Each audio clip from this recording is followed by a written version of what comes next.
Alrighty. Up and ready. There we go. I got one person on already, and I'm 5 seconds in. Hello, everybody. It's good to see you all.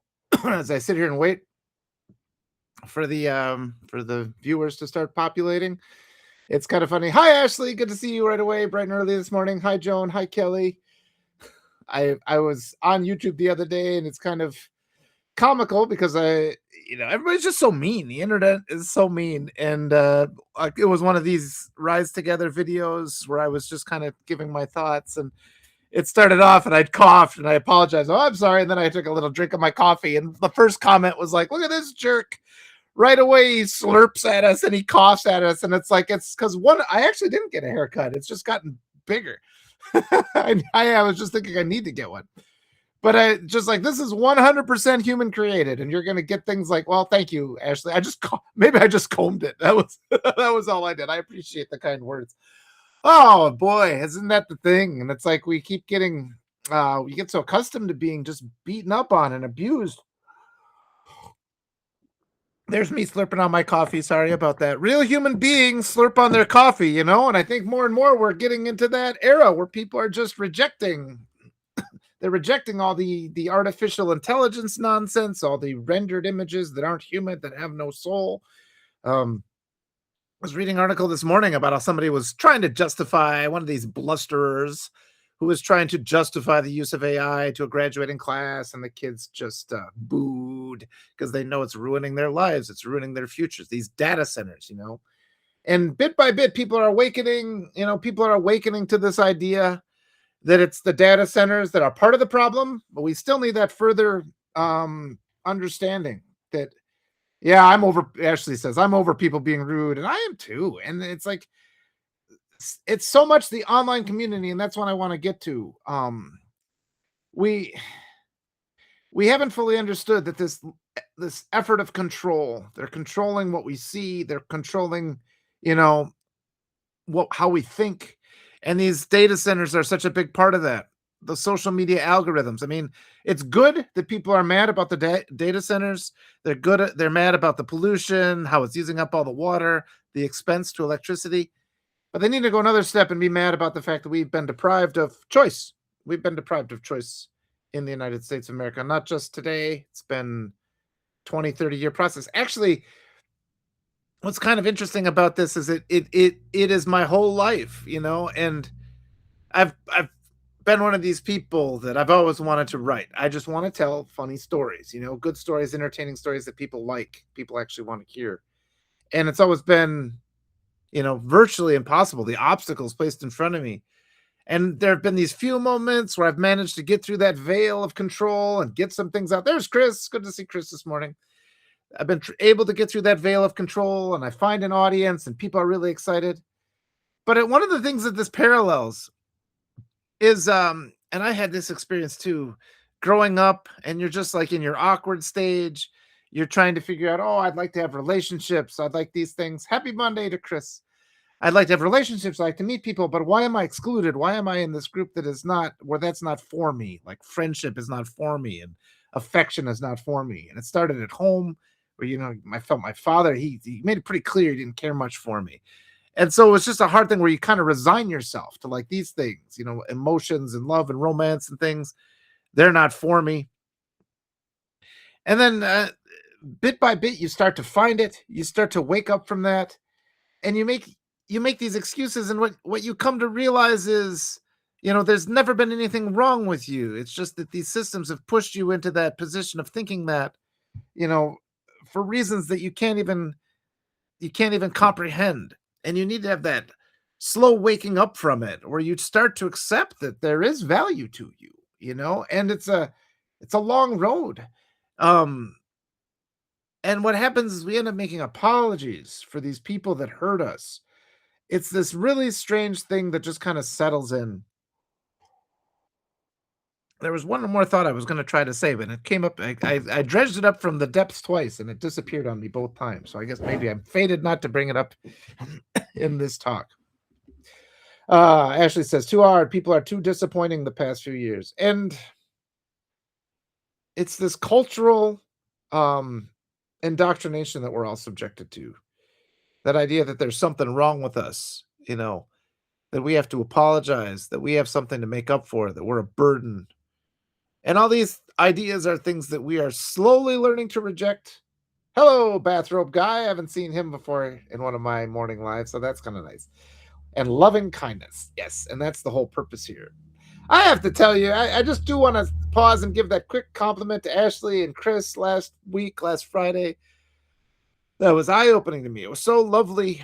And one of the things about these new tools that we have, um, this interaction, being able to do talks like this and respond to comments, and we get this sense of who the people who follow us actually are. Yeah. And that really kind of set, thank you, Chris. And that really kind of set something and established a little bit more in my thoughts, because I think so much of this abuse that we're indoctrinated with, we're trained that we have to, chase our father's love, and our father is always going to withhold it. He's going to make promises he's never going to deliver on. And then we turn around and we discard our mother's love. And I wrote my article this morning about that. I think you guys need to read that if you can. It's the one about how so many of these abusive men, they break families apart. They break bonds between mother and child because they feel so threatened. And I've known this. Been working towards this, but talking with Chris and Ashley really helped me. Where it's just like, oh, these are the people that are listening to me and who are interested in hearing what I have to say. And I have to, because sometimes I get that frustration with these bigger platforms, the bigger platforms that aren't helping me promote these progressive challengers. And it's that illusion of the father, the withheld love of the father, which is the fundamental ideology of the United States, the abuser, who then we make apologies for. Oh, he's not so bad. Underneath it all, he's a kind person. It's not the case. And it just helps you when you just know it's like, here are the people that are actually supporting, and these are the people that are helping. And that's where all my efforts need to go. And that's what I need to appreciate. And we get dazzled by all these things, these illusions. You get dazzled by celebrity, you get dazzled by wealth. And it's really, we need to make our focus community. I wrote an actual note here. Okay. And one of the things I wanted to mention is what I've found is there have been bigger platforms that have helped me. It's infrequent, but some of them do. They've helped me. And the ones though that it's like I had a talk with Julie Roginski last week. I've had ongoing talks with Andrew Watkins.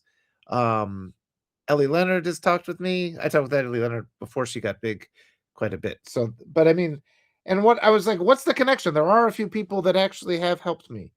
And then I realized it's all the women. It's all the women are the ones that are helpful. Yeah, and it's just like, oh, I see. It's like there's that patriarchal mindset, and so many men, uh, they just grasp onto it. They refuse to shake it loose. Um, and this has been an ongoing theme in my life. The times when I've rejected that promise of some sort of reward that'll never come, and just accepted, the love that was in front of me, that was right before me. And that's the key change we all have to make. We have to just acknowledge um, the people that are doing good things for us. I wrote in the article today how, you know, people in this country, they apologize for the cruel patriarch. They apologize. He keeps tormenting them. They apologize. Even now, people have this really hard time denouncing the conservative ideology. It's a foul ideology. It is designed to hurt. All they conserve is white supremacy. And then at the same time, people make endless apologies for the cruelty, and then they turn around and they say, the ones that actually help us just don't do enough. So no matter how much they help, it's never enough. And they despise the ones that help us, and they love the ones that hurt us. And that's the clearest way I can say what's going on in the United States. Yes, Chris says, quit apologizing for the cruel patriarch, change him. And he's not going to change. What we need to do is strip power from him. And his power is over you. Chris also says, we've been reinforcing this toxic patriarchal narrative for entirely too long. Yep. Bathrobe Guy says, I hear that. Some of the bigger publications seem to lose sight of the bigger picture sometimes. It's all the time. And I'm assuming malice actually most of the time. Maybe some of them will wake up. But when you sit and think about it, it doesn't make any sense that the big platforms, the big publications here are not interviewing progressive challengers. That one I did on Friday. I don't know if you guys got a chance to watch the last talk I gave on Friday with Erica Kopp and, Malat, what was her last name? Capinos, I think, in Colorado. I talked to these 2 just brilliant, brilliant women. I included it in my write-up on Sunday. If you get a chance to see that one with Erica and Malat, it was unbelievable. And what I found is, I did a talk earlier that day with Evie. If Evie shows up, I would like to talk to her about that talk because she really did a great job. She was so good. Um, and the candidate, he was he was good, Trasinski, and he was and then I always want to give people credit, especially these candidates when they come on to a relatively small platform like mine, where we are embracing these progressive candidates. But he had some kind of things in his past that Evie had found out about, and so she brought it up to him, and it was just kind of interesting how quickly he kind of deferred to the well, these explanations, which are the kind of patriarchal explanations. And it was so interesting, and I think he was a decent guy. He was running basically on constitutional accountability. There were a few things he said I disagreed with, but I'll always applaud people for coming onto my platform and talking with me, and we normalize it and build each other up. It was a good conversation. That was a kind of good conversation where we had some, I think, fundamental disagreements, but we were able to talk about them respectfully. But the difference between him and Maylard and Erica was just that they're just not having it. It's just like, no, we're not going to do this patriarchal apology type thing. It's like these are the solutions. This is what we're going to put into place. And it was so refreshing. And what becomes clear after I've done it, I didn't know that this was going to be the case. Doing all these interviews with progressive candidates, none of them are bought. None of them are paid for. And once you've talked to like 20 or 30 progressive candidates and you see how they're real people and they're highly educated and they're highly accomplished and they just speak common sense, what it happens is like, oh, this is what a candidate who is not bought by big donors sounds like, right? And you start demanding that.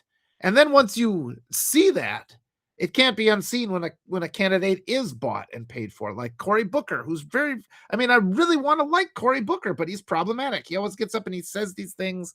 He's still taking the APAC money, and it's just like, well, he's bought, and it's just like you hit those moments of discordance when you're talking to somebody. It's those red flag moments, and they end up kind of pressuring you with their authority, and these progressive candidates aren't like that. So it's why it's really frustrating to me that our bigger publications aren't going out and showing what our future could be like. I mean, they spend all their time yelling about politicians who take APAC money, but they're not elevating the candidates who have rejected that money. And more and more. Oh, there's Evie. Evie, if you want to come on and talk about that interview, I would like to just kind of reflect on that interview we did. If you have time, I don't have. It doesn't have to be now, but I'll keep a look in the chat because I think you did a great job, and I just wanted to get your impression on that. I want to read a couple of these questions here. And Bathrobe Guy said, I wrote a good piece on the patriarchy about a week ago or so, the history, how it came about. Yeah, I mean, it's ongoing. It goes back a long time. And that's becoming more and more, clear. That's what our issue is. Ashley says, my thing is, I think I misunderstood. Maybe I explained myself better. I'd be more accepted, but I'm never going to get what I hope they give. I honestly don't want us, want us so hard for people to be kind. And okay, 10 more minutes for Evie. I'll look at the clock. Okay, good. That'll be perfect. Just send me another message when you're ready. And that's what they trick us into thinking. They trick us into thinking that all we have to do is work a little harder. Oh, you're so close, you're so close to being perfect, they say. And if you just work just a little harder, I could finally love you. And it's just sort of like we buy that and we keep putting it on ourselves. Annalisa wrote a great, here it is. Annalisa Brunner, when I did an interview with her and Will Fullwood a couple months ago. I don't know how long ago. I've lost all concept of time. And she has relatives who had been in the Tulsa race massacre and had survived, I guess. And she wrote the foreword to this book about it. I still have to get that book. But talking to her, there was just so much wisdom just coming out of the screen. I was just so honored. And so many of you wonderful people I've been so honored to talk with.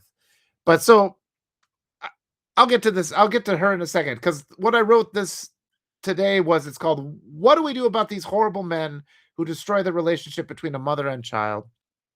And that was my experience growing up.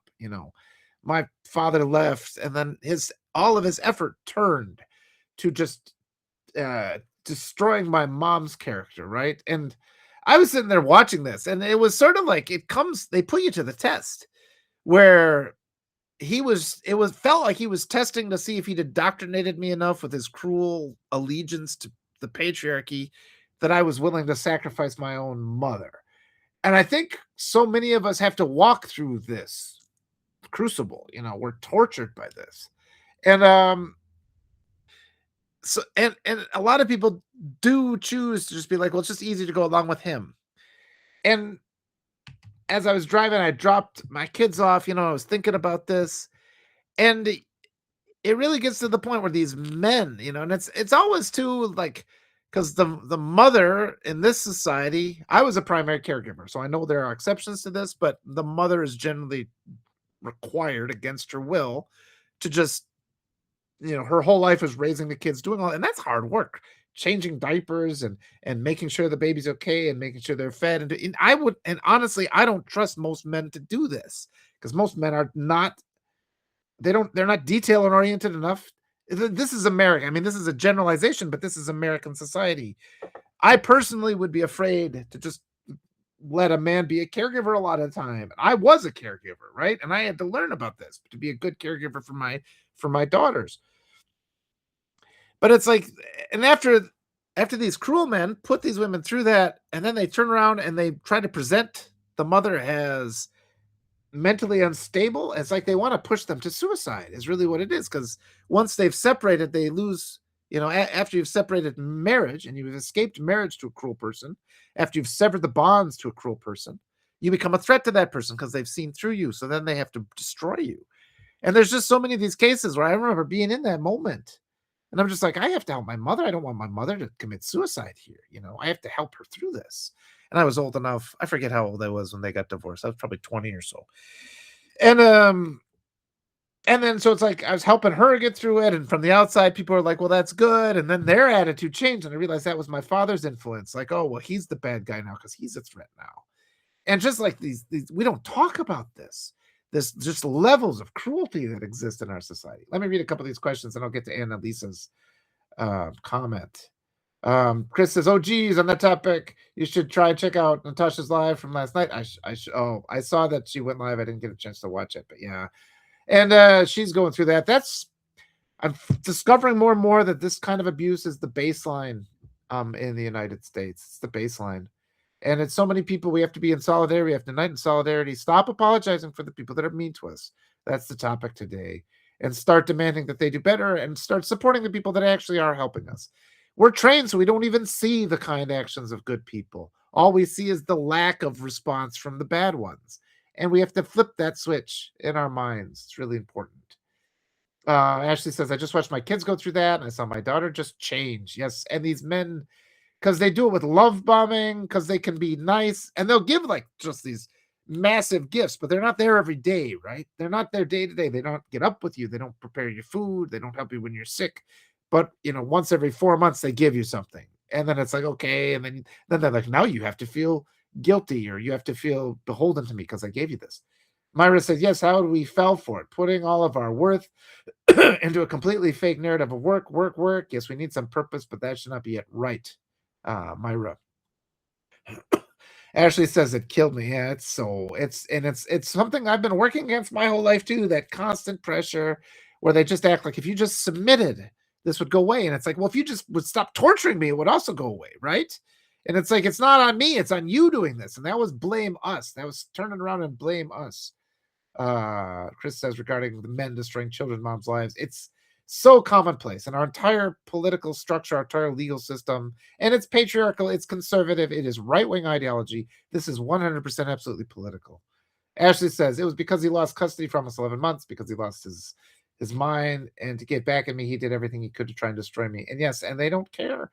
It's the old story about the parent willing to cut the baby in half, and the other one said, no, it's hers. And they leverage that because we care more. It's so hard. Chris says it's so common. I've connected with many mothers who are fighting abusive exes. Absolutely. It's so tough. Okay, Evie's ready. Let me get Evie on here. There we go. And while I'm waiting for Evie to come on, let me read this. Ashley says he got her a trip to the Bahamas for her birthday. Meanwhile, the judge didn't even feel it was safe for them to spend the night. Yeah. So I had to be the bad person and say she couldn't go to the Bahamas. And I want to read Annalise's while I'm waiting for Evie. Annalise's comment was, I'll wait for Evie. Hi, Evie. Hey. So good to see you. Yeah. Sorry, I needed a couple seconds. I just got back from dropping off my kiddo.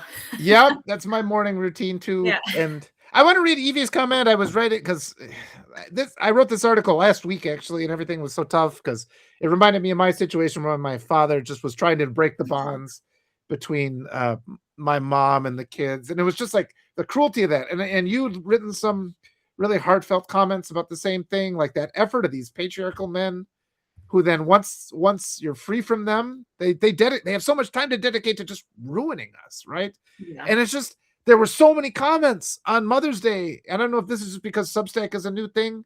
So many people have had that experience. What are your thoughts there? I think women are just we have finally reached a point, like a threshold, where we're not afraid to speak out anymore, and we have language for it now. So, I'm really outspoken about it because my ex-husband managed to the post-separation abuse was absolutely horrific. Yeah. He launched this smear campaign against me, which I was in and out of court for a year. I lost all the money that I got from my divorce because, we have to split everything down the middle. Oh yeah. Was used up and drained because, and it was all on purpose. It was just, draining my money, taking relationships from me. And then the thing that finally was the straw that broke the camel's back for me was when he managed to turn my kids against me. Yeah. And, like these were kids that, for 15 years, I was their whole world and they were my whole world. Yeah. And then all of a sudden they were telling me, I hate you, Mom. And you're the one who broke up the family and it's your fault. And everything I did, dinners I made and, this isn't how Dad does it. And, this is, or, the new school that they were part of, they were just like, this isn't like my other school. This is a terrible school. I want to go back to my other school. And, and I get that, kids are going to have feelings about things. So I would sit with them and I would talk, through all of the things that they were going through. But at the end of the day, it was always my fault. Your mom doesn't love you. And if your mom did this, she, if your mom loved you, she would do this. If your mom loved you, she would do that. Yeah. So it just, I don't know. It's insidious. And absolutely. And it's just, I keep reflecting how our American culture, like when I criticize conservative beliefs, people instantly want to defend the conservatives and they just attack the progressives for not doing enough. And I keep doing that same model where it's like in the household, everybody's chasing the love of the father. And even though the mom's doing all the work and providing all the care, what she does is never enough. And this is just this fundamental hardwired ideology. And it is something that when the relationship, falls apart, they can leverage this tradition of patriarchal abuse and authority, and it's like that threat is just always present. Like, even though we're like, oh, you have, women finally get the right to credit cards, 52 years ago, it's not that long ago. Marital rape is outlawed in 93. And even so we put those band-aids on things, there's still that patriarchal structure that just men can always tap into and use it. And then, because we sit there and hope, you're like, well, you're not really going to do this, are you? You're not really going to just lie and erase all the kind things I did and also erase all the horrible abuses that you committed and just make this narrative how you are the savior and I am the cause. And they managed to do it. And I've seen it done. It's been done to me too. It's been done to my mom. And it's been done to you. And it's been done to the whole nation because we, got stuck with this abusive person in charge instead of the compassionate woman. I think my biggest mistake, and I think a lot of women's biggest mistake, and a lot of people in general, is giving narcissists the benefit of the doubt. I gave my ex-husband the benefit of the doubt. I was like, he would never do that. He would, We're this we're would harm our indoctrinated to. children. He would never do this. And then he Yes. would do it times 10. Yes. And, a Yes. lot of that I didn't find out until, after I had left and, I'd left Michigan and I came to Texas and I started kind of reconnecting with my kids again and mending those relationships again. My children came and told me so many things that had happened behind closed doors that I wasn't even aware of. Yeah. And it's because I gave this benefit of the doubt, like, oh, he wouldn't do that, Yes. and he wouldn't, he said he wouldn't do this. So I can trust it. That's my husband. That's the father of my kids, like he would never do that. And then he fucking did it. Yep. Yep. I want to ask, Chris says, Walter, as a child witnessing this, did you ever fall for it? Did your father turn you against your mom? And I've had a lot of talks with my mom about this because she even said not too long ago, she's like, she said to me, it's like, you always knew. And my job was always, it's like, I still have love for my father, even though he was abusive and he, there was one of my earliest memories. We were driving along and I was just looking at the stars and he's like, put your head back. And I'm just like, well, I just want to look at the stars. And then he slammed on the brakes and I smashed my face against the dashboard and gave me a bloody nose.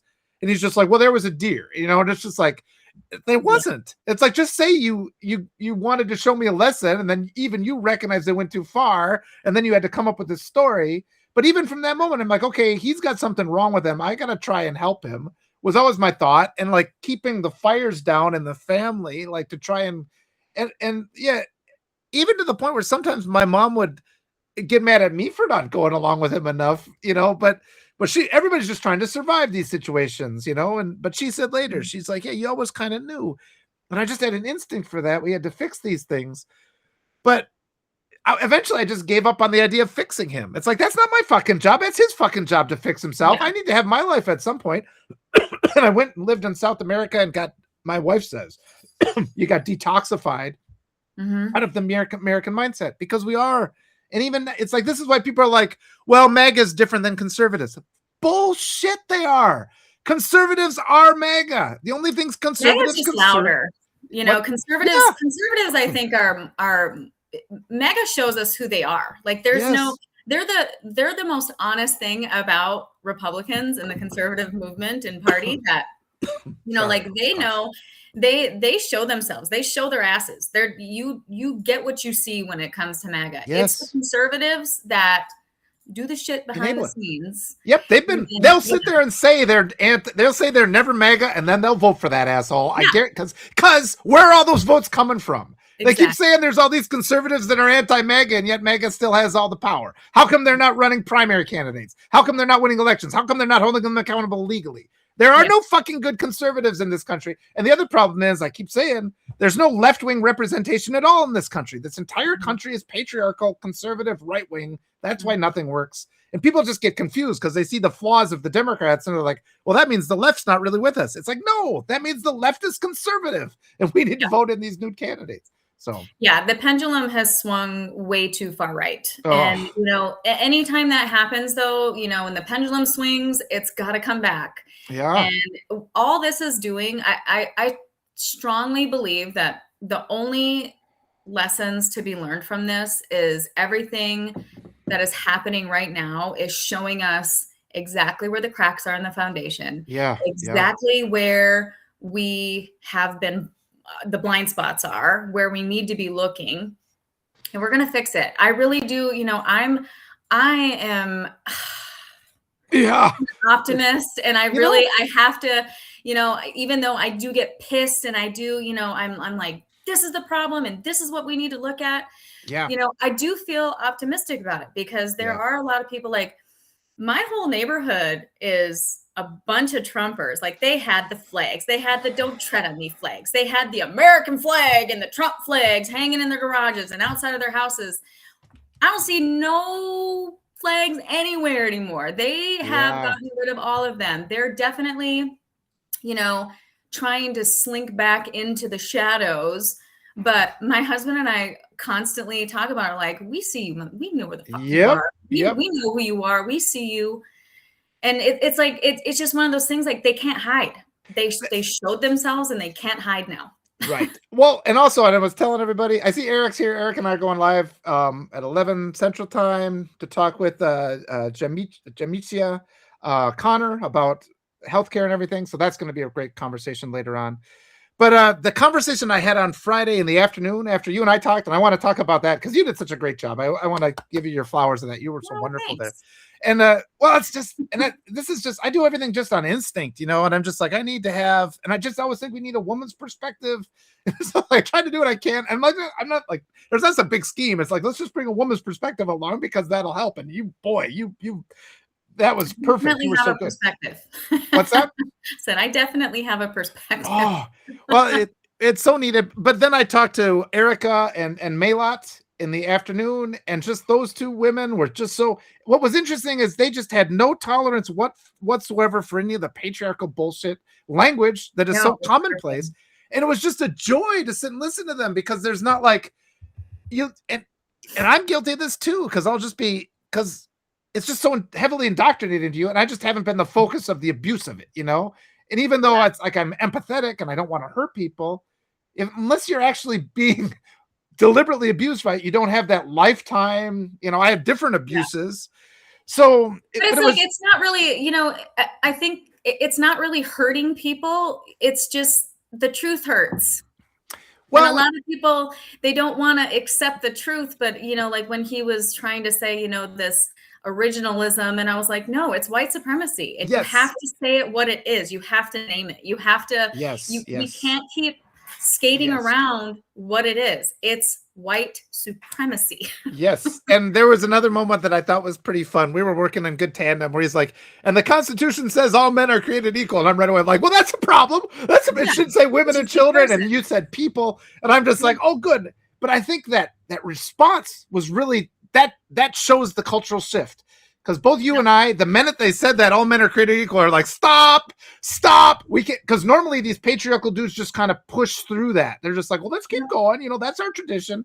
And then you get the passive kind of justification for it. It's like bullshit. It didn't mean all people because they didn't perceive women as people. They didn't perceive the Black community as people. So yeah, you did. And they still, like they still have a hard time. They talk about Black people as if they're not in the room. And it's like, don't talk about them as if they're not in the room. Like Black people they need to talk for themselves, and we need to shut the fuck up and listen. And I will say that time and time again, like Black women were right about everything. And I know people are just like, well, not all Black women. And it's like, no, Black women as a majority, they were right about every goddamn thing. Yep. Everything. And we need to shut up and listen to them. Yep. And also without getting all irritated and just like that culturally indoctrinated idea that we have to defend these patriarchal systems. I want to get back to Annalisa's comment on my article today. The one where it's like, and the title of the article was, what do we do about these horrible men who destroy the relationship between mother and child? And Annalisa, she was the one with family in the Tulsa race massacre. She writes, this cruelty serves a dual purpose. Men dividing mothers, breaking the the bond between a mother and child. Annalisa says, this cruelty serves a dual purpose. Number one, control in the moment, because all they ever think about is the moment. Right. And number two, instilling in the child's psyche that the parent is powerless to save you, like the kind parent. And that feeling in the child fosters not only insecurity, but diminishes the parent's standing and authority for all time going forward. It is a motto that was used to break the enslaved in America and fracture kinship groups. It also trains children to fear and obey the state without question and to accept being criminalized. The image that we saw recently of a mother and child sprawled out face down on the pavement at the feet of LEOs was galling for these several reasons. And I think that comment, especially breaking the kinship bonds and division, our white supremacy causes division. They make us apologize for conservative ideology. What are your thoughts? It's true. And I also, add the religious layer onto it too. Anytime when I first met my ex-husband, I went to church. I was active in the church. I brought my kids to church. They were all, baptized and everything. And, he didn't go. And I would ask him every weekend, do you want to go to church? And he'd, no, I'm not going to go to church this weekend.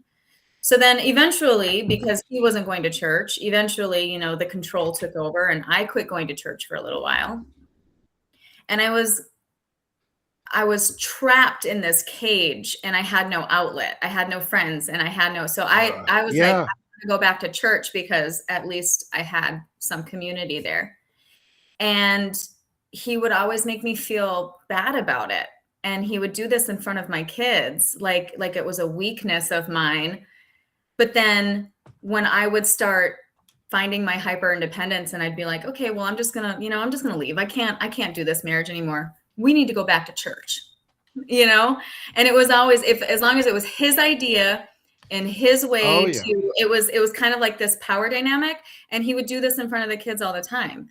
You know, there was one moment when after I had divorced him and I had already moved and I came back to Michigan to have a visit with my children. My youngest, when nobody else was around, it was just him and I. He told me, he said, "Mom, I'm afraid of my dad. He's scary." And I said, "What do you mean by scary?" I wanted him to explain like how he felt and what it made him feel.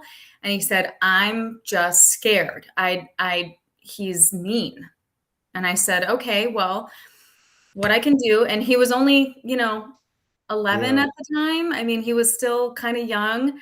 And I said, "Well, would you like it if mommy asked the courts to get more parenting time with you?" And I said, "I don't want to, because you have to understand that when my kids decided they hated me, they wanted nothing to do with me. They didn't want to visit me. They didn't want to talk to me on the phone. They wanted nothing to do with me. So I was in this position now of asking them permission, like, Yeah. "Hey, would it be okay if mommy asked for more time? This would mean that you would have to tell the judge that as well. Like the judge is going to ask you, do you Oof. want to spend more time with me?" And that's kind of what's going to do it, because I was fighting for them. I was going to court all the time saying, "I want more parenting time, I want more parenting time." And I was getting denied left and right. Mm. So, and I didn't want to involve my children in any of it because Yeah. it was, adult things that Yeah. adults should be taking care of. But I felt like I had no choice. And my son was like, "Yes, mom, I want to do that. I will tell the judge that I want to spend more time with you. I want to spend the summers with you. I want this, I want that." And was telling me just, he couldn't speak fast enough of the things Mm. that he Yeah. wanted. So I put it all in a letter. I put it on a letter. I filed a motion with the letter to the judge. We went to court and he told the judge he didn't want to spend time with me. Yeah. Like, that is that control Yep. that he had over my children, Yeah. where they were telling me one thing and I felt was the truth because, like I said, a mother just knows. A mother Yeah. just knows when her children are genuinely afraid and when they're just saying it to say it, I guess. Yeah. He was Yeah. genuinely afraid. I mean, like Yeah. that night when we went to bed, there was 2 beds in the hotel room that we were staying at, and he crawled in bed with me and he wanted to hold my hand the whole night he slept. Yeah. Yeah. Yeah, just the cruelty of that, and then but because part of that patriarchal model is you prove to your love to your father by showing how much pain you can take, which is Exactly. something that I know too, and women have had to do that too, just, like, dumping pain onto women and just acting like this is part of the natural relationship. I wanna Yeah. address too because Eric made a comment, and he said it's because he said he had to, end his relationship with his mother. And I've had a lot of talks about this too with Andra. She and I have been talking about narcissistic abuse, and her conflict is with her mother.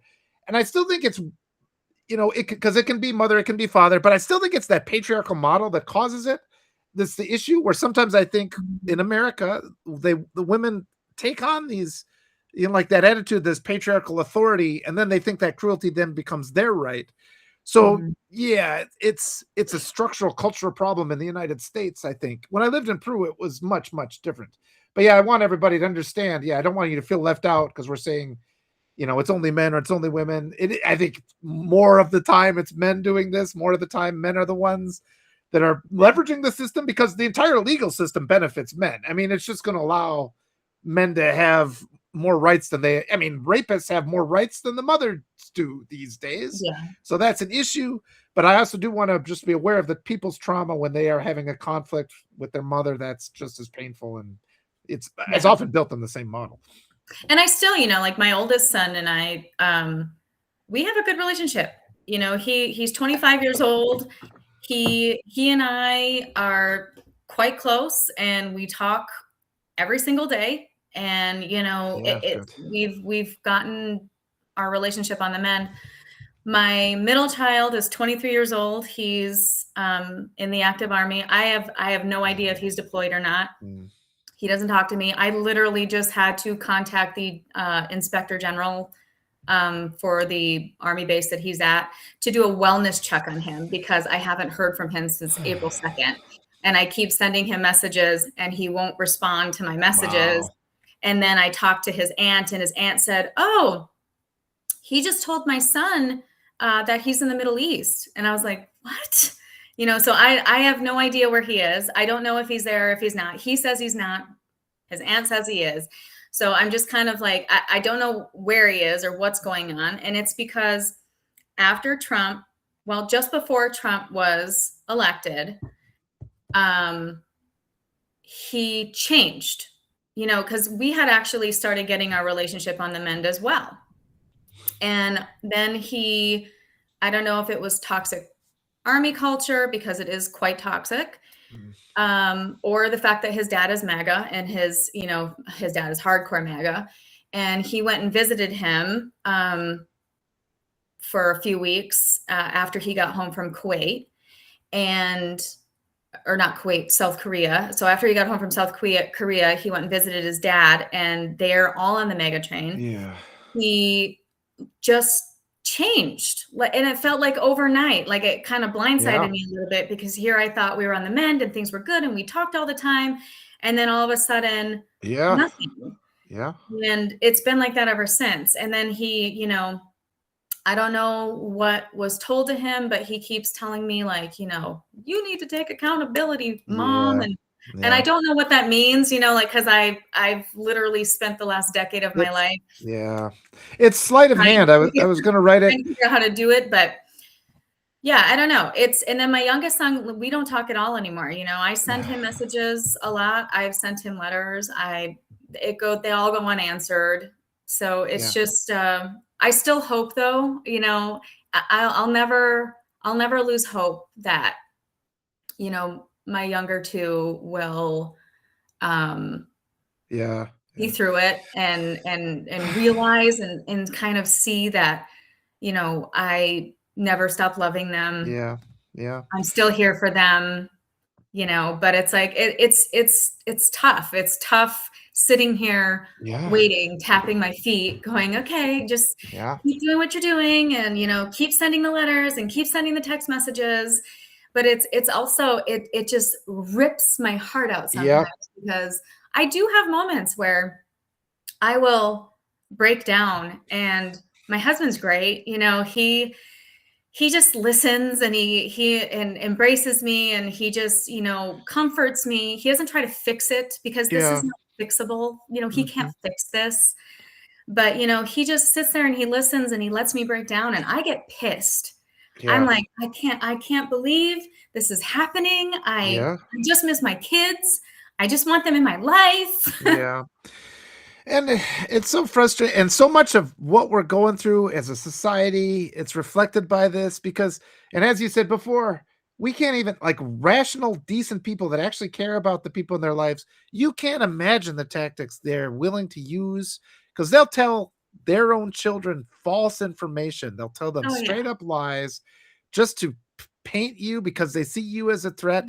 And this is why I get so mad at people who are like, oh, well, not all conservatives are bad. That entire ideology does this. They're willing to take those. And if you're just like making excuses all the time and just failing to recognize what they do, but like a lot of the arguments that I wanted to say, it's like that, it's this rhetorical sleight of hand where they can create these arguments that seem reasonable. They trick you the same way a street magician does. And, you've seen, like, I was reflecting on this because that video of the chocolate bar where they like cut it a certain way and then they slide it together. It's like, where'd this extra piece come from? Well, it came out of the center. I mean, the chocolate bar is smaller now, But you watch it the first couple times, and it's like, well, it's kind of convincing. It's like, yeah, where does that come from? And there's a lot of these sleight of hand tricks. Even really intelligent people, highly educated people, you're watching that and you're like, that fooled me. And it's like, I know there's a trick, but I don't know the mechanism of that trick yet. And this is why, as a society, we get to that point where we have to recognize conservatives are a trick. You know, it's like, it's always a trick. Yeah, go ahead. They have no conscience. You know, my ex-husband told my youngest son when he was like 9 that I was doing drugs and I had been to jail. And, you know, I was a early childhood education director that I had to have background checks and drug tests. And, you know, I would have never been able to have the career that I had if that were true. But it's like, how do you tell a 9-year-old who's super impressionable? Because, you know, it's like, it's a hate that it's like, he hated me more than he loved his own kids. Yes. And the corollary to that is every time the conservatives talk, they're like, well, Iran was on the verge of having nuclear weapons. Yeah. Lie. That's a lie. 47 years, 2 weeks away.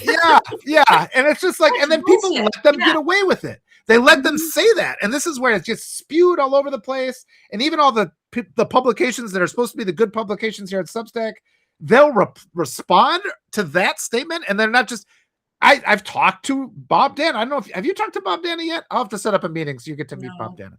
He was the former nuclear engineer. He worked in the U.S. military as a nuclear weapons expert. He's like, they don't have nuclear weapons. They don't. He's like, as a scientist, he's like, it's like, well, the scientists never say 100%, but I say 99.99999% sure they don't have nuclear weapons, you know? And so, but it's just that pushing these lies through, and then they get so touchy. You challenge them, you ask them questions. We see that. Well, let's ask some questions about that shooting in Pennsylvania. The Captain Ketchup here, as I say. Oh, how dare you even ask a question, you know? And just this entire structure that we're within.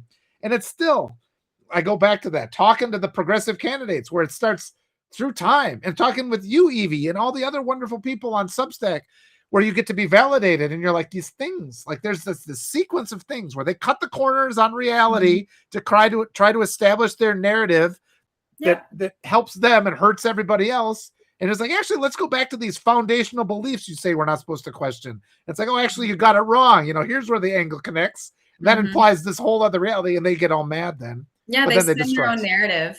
And that's just classic. That's just the classic manipulation tactics of a narcissist. I mean, they spin the narrative. My ex-husband used to say, you have to paint the picture. You have to, it's not about what's true. It's about what people will believe. And he used to say that all the time. And I used to look at him and I'd be like, you're a shitty person. How did I ever end up with you? You know, and that's the thing I've been trying to walk through, because and a lot of my stories reflecting when I was younger, and I wish I would have done better. You know, I helped, but also too, like, part of survival when you're 10, you're just kind of accepting the reality that's presented with you. And it took me a long time to walk through that patriarchal abuse structure that they push on you so hard. And it's like bit by bit, but it's like, there are times, and I wasn't like this horrible person, but there's things that I did. It's like, I wish I'd been kinder. There were more opportunities for kindness that I didn't take full advantage of. And I guess we all have our regrets, you know, but they always take that, because those are always the first things. Like, if I was talking to my dad, those would be the things he'd bring up. And it's like, it's because I was poorly mentored. I was doing what you taught me was expected of me. And now you turn around and use that against me as evidence of some kind of character flaw. And I've heard this too, where I need to go into years and years of therapy, and I've got these fundamental things that are wrong, and they've called me insane and all this. I said this to people. I'm just like, I left the country to reprogram how I think.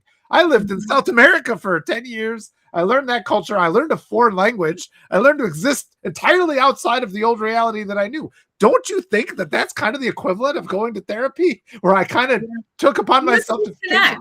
What's that? When you've been severely abused like that, you have to disconnect. I moved halfway across the country, left my children, left my family, left my friends. I still have spoke to no one. The only ones I've spoke to are my kids.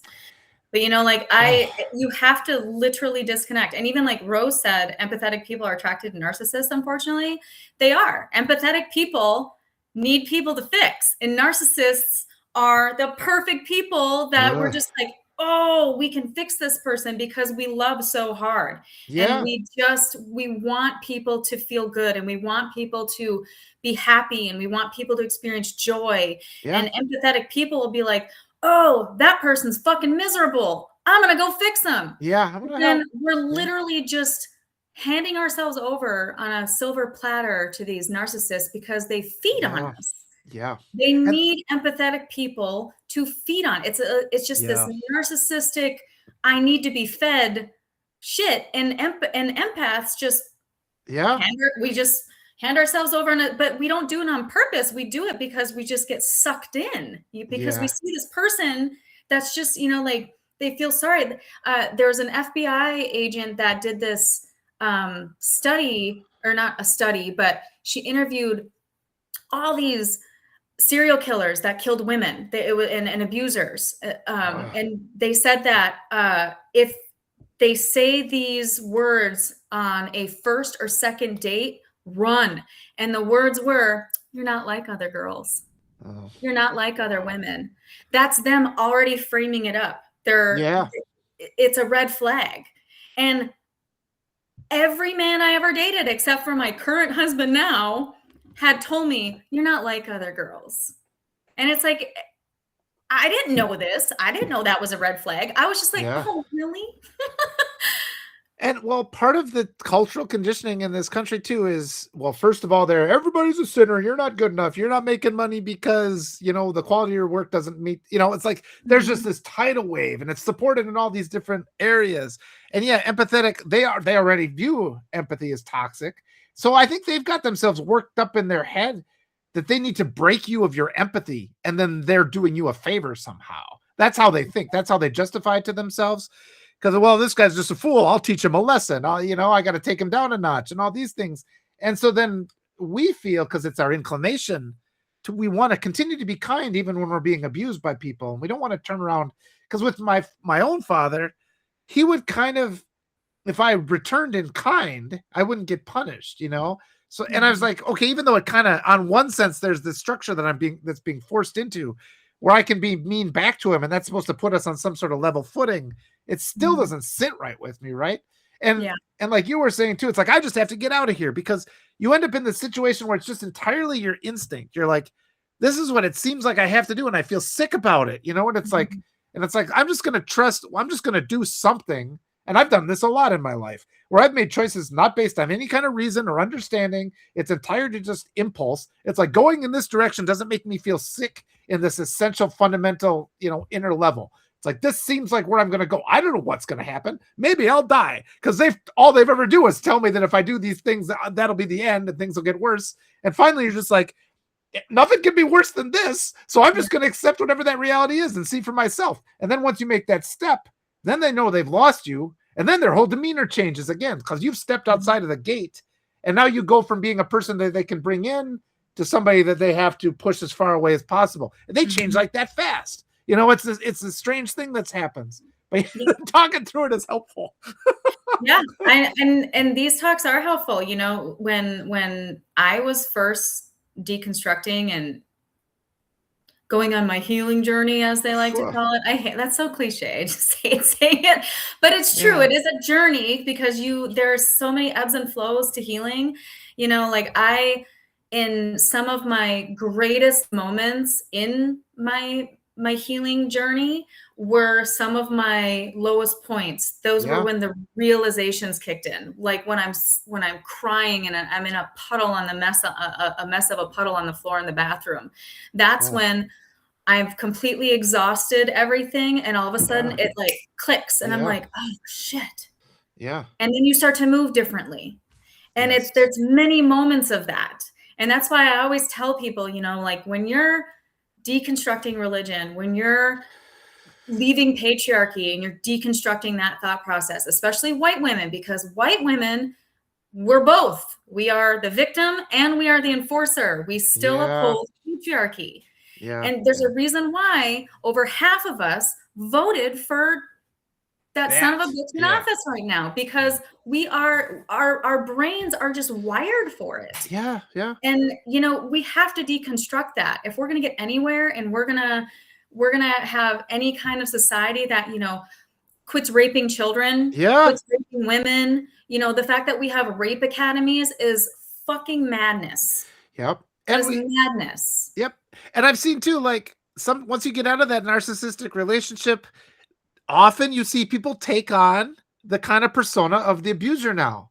Even though they just escaped from that, they're like, okay, now there's this void, and they just assume, well, this must be filled. And rather than embrace like the, you know, the matriarchy based ideology of compassion they want to confront the world with, they start behaving like I must behave like this. So it's so deeply ingrained in us to make those apologies. We just have to stop making apologies for conservatives. Stop acting like, well, he's not all that bad. Even though he just beat you up and did all these things, he's not all that bad. He's your father. He's the only one you're ever going to have. You know, you got to be apologizing for that. And it's just like, just have the nerve to just accept, hold them accountable for the crimes they make. And it's like we fall into that code of silence. But I do like that we are getting to this moment where we're having this repulsion. Like somebody says, all men are created equal. And we say, no, that is not an acceptable thing to say. Or when people with their not all men bullshit, it's like, shut up. It's like, obviously, I'm a man. I can say that men suck. All men suck because they do. They fucking suck. And it's like, and I look back, I tried really hard. And it's like, I don't feel I did good enough as a dad and as a husband. I'm like in the top 1%. You know, but it's like, that's not good enough because all men fucking suck. You know, it's like my kids deserve better than I treated my wife. That's what they deserve. And those men don't exist because men fucking suck. It's like, that's what we have to just start saying it. I know. And I get the same thing. I get the same grief when I talk about white women. You know, I get a lot of people in my comments that say, you know, well, not all white women and I'm one of the good ones. And it's like, you know, the people who identify with my criticisms are the people that say that. If you're not identifying with it and you have deconstructed and you understand, you know, you can still be critical of yourself like I am. I was a white woman I was a textbook patriarchal white woman. You know, like I would talk shit. I gossiped. I did all the bullshit, you know, when like my kids were young boys, you know, there was this gender thing in our house, you know, like I had my stuff where I, you know, did the dishes and cleaned and did laundry and stuff like that. And the boys didn't, they did outside work. And it was like, there was a distinct thing. And then as I started kind of going, you know, living life and the further I got into my adulthood, I started realizing, you know, okay, this is wrong. We shouldn't be doing this. You know, I'm raising unsafe men. I'm raising incompetent men. You know, I'm not raising emotionally intelligent men because these boys are looking like mom will take care of everything. Mom will do everything. You know, they were watching my ex-husband use me as his doormat, and that was normalized for them. And I was like, okay, I have to break this cycle because he's not gonna. He's benefiting from this. He's never going to break it. So I have to break it. So I started talking back. I started holding my boys accountable. I started holding myself accountable. If I would fuck up, I would be like, you know what? That was wrong. I shouldn't have done that. Yeah. I'm really sorry. I will try to never do that again. I was like, I'm human. I'm not perfect. So I'm probably going to make the mistake again. But I'm going to do my best not to do that. And I'm really sorry that I hurt your feelings. I'm really sorry that I did what I did. And just apologizing and showing my boys that it's okay to hold yourself accountable. You don't have to blame all the time, because that is one thing with patriarchy is they blame. Scapegoating, They never take responsibility for their actions. It's always, oh, well, I wouldn't have done that if you didn't do that. Or I would, you know, women wouldn't get raped if they quit wearing clothes like this. And it's like, motherfucker, I was 3 when I got molested. Are you trying to say that my clothes, you know, like, it's just the argument doesn't stand up when you start saying what it is, you know. Or when I was 14 years old and my dad's friends would be sitting there giving me oogle eyes and trying to touch my leg and, you know, brushing their penises up against my leg and stuff like that when I was 14. You know, it's just like that kind of stuff. I will call it out every single time. You know, my one daughter, she's a high school student right now, and when she was a sophomore in high school, She's pretty, she's gorgeous. I love her. But like I would see these dads dropping off their kids and they're like breaking their fucking necks trying to look at her. And I stopped my car, got out of the car, and I stared right at him like, is there a problem? Why are you Googling my daughter, you sick piece of shit? Oh my goodness. I wrote one the other day about that because my dad was always inappropriate around my girlfriends, like out of jealousy. And then it becomes like this bizarre, like patriarchal, like he has to establish his dominance by what? By flirting with my girlfriends who are like, Right. well, it's like, you wonder why you're out of my life now. I don't trust you around. And it's like, it's because the first step, you don't know what's going on. And it's like, this is another thing about abuse. You don't know it's like, well, I don't like what's happening to me, but you don't know that it's abuse because you're in this powerless situation, and I wrote an article about this, and somebody wrote in the comments, and it's like what you said, where this daughter was talking about how her father would show up at the dances and just be all lewd. And then the girls would go into the bathroom and be like, who's that creepy guy? But then if you go and say, you're being creepy, then he like gets all hurt. And like this abuse of emotions, because empathetic people, it's like, I don't like that you're crying now, but you were just being a creepy fucking asshole. And that's the whole, where you're making us feel bad about ourselves. I love the phrase you said. It's easy to disconnect. That's why it's so imperative to disconnect, because if you're inside the system, you don't see those things. Well, they know how to leverage. They pivot and leverage and pivot. And it's that constant rhetorical sleight of hand where they switch it back on you, and somehow it always comes back and it's you're always wrong. And after a while, you just get to a point where it's like, I'm not going to be able to work this out point by point. I just have a sense that something's wrong and I got to get the fuck out of here. And these saboteurs, because they often will come along, they will be helpful at times. And that's the other line. Why can't you think about the good times? Because they'll help you just so they can get close enough so that when they betray you, that causes the maximum impact. And I just got to that point where it's like, gee, every now and then it's like, yeah, it would be nice to have my dad's help in this instance.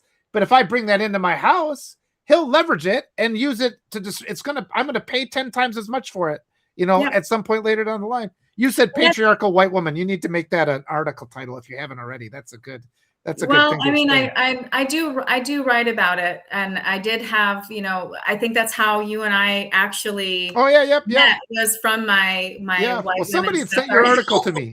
One of my readers sent it over, and I'm just like, okay. So that's how we read it. That was fantastic. But like my mom, I came out of no contact after 8 years, and because I don't know, I was like, you know what, I just need to call my dad. And I texted my mom, and, we had, when my middle son had graduated from basic training, I had asked him, I said, do you want to invite grandma and your dad? And he said, yeah. And I said, would you like me to send them an invitation? And they said, yes. And he said, yes. So I did. I sent them a text message, and I said, hey, you're invited, blah, blah, blah. Well, then, my mom and I ended up talking. She ended up calling me, and we ended up talking, and she got on me about, politics. And she was like, how can you just like, tell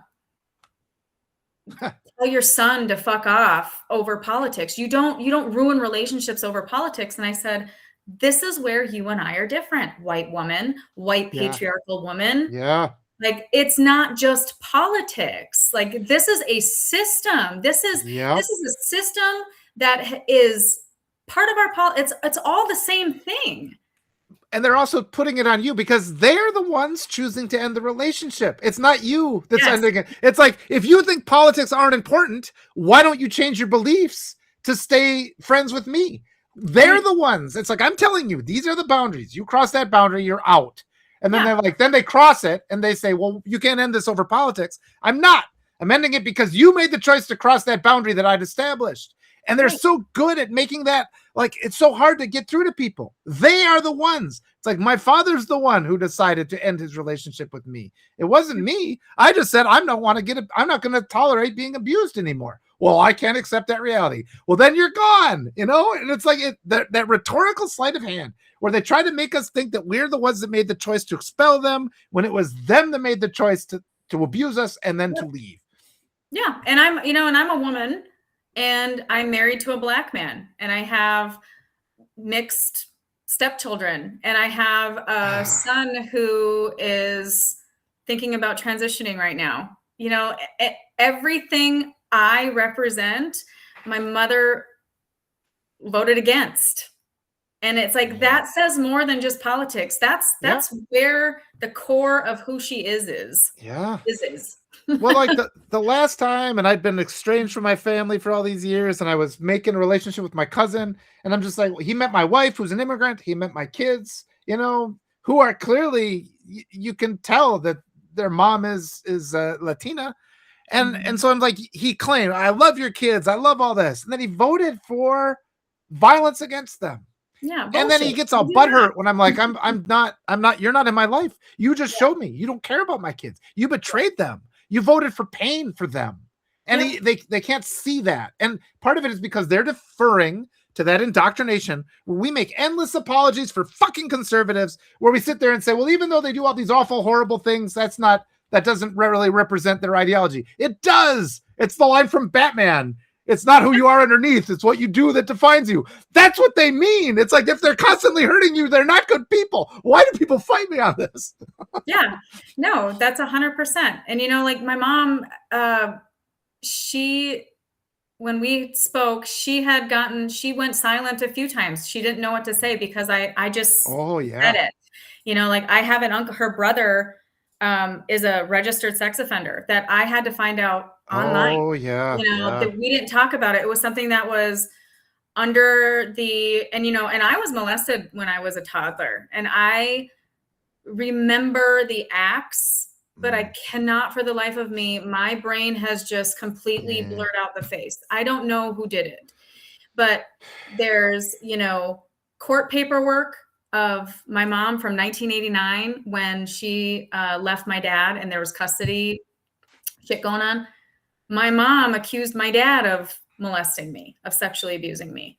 And then I have my uncle who I have always been around, and he was kind of a creepy uncle. I'm not going to lie. Like he was a little too friendly with the kids.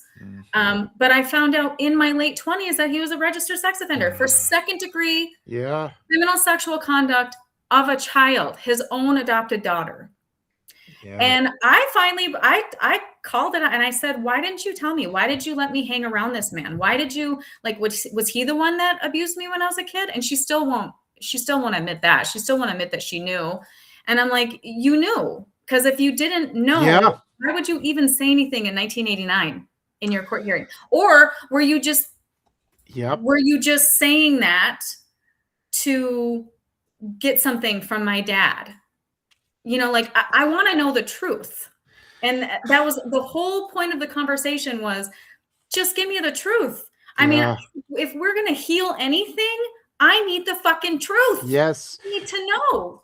You're touching on stuff that's so important there. And I think there's those cognitive blind spots, these awful people. And what you said made me think again, that issue with my dad. And this is just like one of my core memories. Him slamming the brakes and me smashing my face on the dashboard. And I'm just like, why did you do that? And he was just like, he insists, oh, there was a deer. I had to stop for the deer. And it's like, there wasn't a deer. And it's just like, so it's like years and years. And I thought about it. It's like, you never said you were sorry. You never because if it had legitimately been an accident, the reaction would have been to say, oh my gosh, this happened. I'm so sorry. Instead, all there was you defending the act, like instantly. And that's the tell, right? They defend the act. And I'm sure, I'm sorry this happened to you. Did you ever hear that? No, I don't know who did it. So it's that's how you know they're complicit. But it's in their brains. They have to maintain this lie, and they have those blind spots. And I run into this a lot when you're talking to people and you provide the evidence, this. And then they come so close to understanding it, and then it kicks out and they go back to their default because they just like the pain of like accepting that they're wrong or whatever internally. But that's the thing we have to continue to provoke, because again, as empathetic people, we're reluctant to put people in distress, but that distress is the distress of healing. They have to be pushed through and take accountability and admit you hit the brakes because you wanted to teach me a lesson. And then once you hit it, you're like, oh, I hit it too hard. And then you wanted to feel bad about yourself. And at no point in this whole conversation did you ever think of how I felt. And then you're just like, well, I hope he forgets about it. And actually, I should I'm not going to forgive him for that, but I'm glad that happened to me, because it conveyed to me that my kids are people from day one, and I've treated them as people. And I had to hold myself to a high standard, because it was never just going to be, well, they'll forget about this if this thing happens to them, because they're No, going to it remember shapes these them. things. And I treated them like people the whole time. I'm sorry, what did you say? I said, no, it shapes them. All those things, all Phew. those sorries that went unsorried, and all of those deliberate acts It's where the denial that gets you hard, and that hits you harder than the pain. That denial lasts for decades. It's like, why couldn't you just say that you made a mistake and you deliberately hurt me? Because then they just keep doing it. And he slammed my fingers in the door of a car one time, and he threw me into like a foot of water, and I thought I was going to die. He threw me into this water at the lake, and I saw the water, I saw the ground coming up, and my mom has always said, don't dive into shallow water, you'll break your neck. So I'm going to die. And then it hit me, and I got all this sand, like my whole eye was packed. They took me to the hospital, thankfully, and they like swabbed out the sand. And then my grandma had the nerve to be like, well, why did you do that? You know, why? She was blaming me, because she was, and that's the white patriarchal, what was the word I wrote down the phrase you said, it was perfect. Patriarchal white woman defending the abuses of these men. And I said, oh, I just did it to annoy you, Grandma. It's just, and it was like this defiance of authority at that moment too. Yeah. And then I realized there are, just as they create these kind of mental sleight of hands, we can take advantage of them too.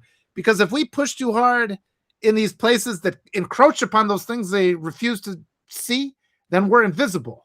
And that's how I learned to survive, by like kind of sitting in the shadow spots where the security camera can't see. You're hiding. And in your moment of powerless, you can emerge as like, oh, now I actually have power and I can treat people with kindness. But even so, I had a detox period of about 9 years I had to go through. So. Yeah. No, it is. It takes time. Like, you know, people think that, you know, when you leave patriarchy, it's like, oh, well, you left. You should be fine now. And it's like, no. Ooh, the Band-Aid. You got credit card. Yeah. Killed who you are, and you're trying to figure out who you killed the version of you that you thought you were, and you're trying to figure out who you truly are now. And that takes oh my goodness. Well, just that concept too of like, you're unworthy of love is like a real, and I just remember I wrote an article about that. I was like, loneliness for decades, you know, and and then my best friends were in books, you know, you just disappear into books, and it's like, well, this is the model. And it's like, this is nice. And you're just having daydreams about like what a nice relationship would be, you know, but then you've just consigned yourself or resigned yourself to this idea that you'll never have like a real friendship. The only thing you're going to ever have is these kind of abusive approximations. You know, and then once you start emerging into your power, had the same thoughts. Yeah, man. Mm-hmm. Well, and then his jealousy, you know, when I started having good relationships, when he recognized, it's like then that he thought that he was entitled to my girlfriends, you know, it was, there's so much, there's so much. But you know, but it's the system is it's everything, because not only, you know, when I was on the search for truth, because, you know, my whole life, I feel like I've just been lied to and scapegoated. And, you know, when I was on my search for truth, I went and paid for court documents. I went and paid for medical records, because everything, I was very sick. I was in and out of the hospital a lot when I was a kid. And I never understood why. So I went searching for it. So I got medical records from Gunderson Lutheran Hospital in La Crosse. I got medical records from the hospital in Michigan. I got all these things, and I'm reading the ones because I remember my dad had sent me, I was 12 years old, and my dad had sent me to a therapist because I was just out of control, Walter. I was just out of fucking control. And sent me to a therapist, and that therapist diagnosed me with moderate to severe oppositional defiance disorder. And I had no idea. And this whole time, you know, while this was happening, my stepbrother was essaying me at home and coming into my bedroom at night. And I was acting out, and I can totally see why I was diagnosed with that, but not once did anybody ever tell me that I had this diagnosis. And it's like, now as an adult, I look back and I'm like, man, that diagnosis was such bullshit. I was traumatized. I was going through trauma, and I was a child, and I had no idea. You know, I'd been essayed my whole fucking life from toddler on, even into adulthood. And it's like, I don't think, and now, my son was also diagnosed with oppositional defiance when he was like 10 years old. So now my head's spinning and I'm going, I asked him flat out, I was like, have you ever been touched inappropriately? Have you ever been essayed? Were you sexually abused? And he immediately, I have never been sexually abused. And do I believe it? No. I have reasons to believe that something had happened, but he won't, he doesn't feel comfortable telling me. And I just have to take his word for it at this point and just be like, okay, you told me you weren't, and we're just going to go with that, I guess. But in the back of my mind, I'm thinking, yeah. I want to know the truth so fucking bad. Like, I just want to know what happened. I want to know what happened to me. I want to know what happened to my children. I want to know, the severity of it all, because if I could just understand it, I think somebody in the comments said, empaths just want to be understood. And yes, I want to be understood, but I want to understand. I want to understand why and how these things happen, so we don't fucking do this anymore. We don't get ourselves in these situations, and we can help the next person and be like, hey, that's a red flag. You don't want to do that. And, when kids are doing this behavior, that's a red flag. You need to get, they're traumatized. But it's like, if we don't talk about that, and we don't have these conversations, and we don't talk about our stories and tell our stories, how the hell are we ever going to know? Absolutely. I want to just mention Survivor Story has been saying some wonderful comments, and just based on Survivor Story's handle, I bet we could have some good conversations at some point. I'd love to do that too. Just that what you were talking about too, like the process of discovery, which is the legal term for it. All right, let's go look at the actual documents. And that is astounding. Once you get away from the family mythology and you look at the actual facts, and then people are just, they've grown accustomed, and so many, and I think we have to remember, and this is why I continue to have empathy for my dad. The guy wasted his life. He wasted his life. He totally had the ability to have good relationships, but I mean, and I know he endured stuff that was awful, but I, like the first 15 years of my life, I thought I was like just some troll, like this creature, like not even human almost. And it's like, it took me a long time. I was into my 20s, and I'm like, people actually find me physically attractive. I didn't believe that was possible until I was that age. I'm just like, oh, you're just putting it on. It's like, they can't really think this. And we get so indoctrinated to only gravitating towards the people that hurt us, and we then reject and mock. It's sort of like Calvin and Hobbes, his relationship to Susie. It's like, quit being, she's exactly what you want, you little shit.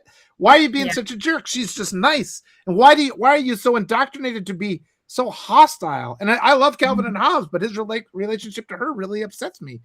And this is a transition too. I was just mentioning like our own personal development, how you see things differently. Like an example is the film The Graduate.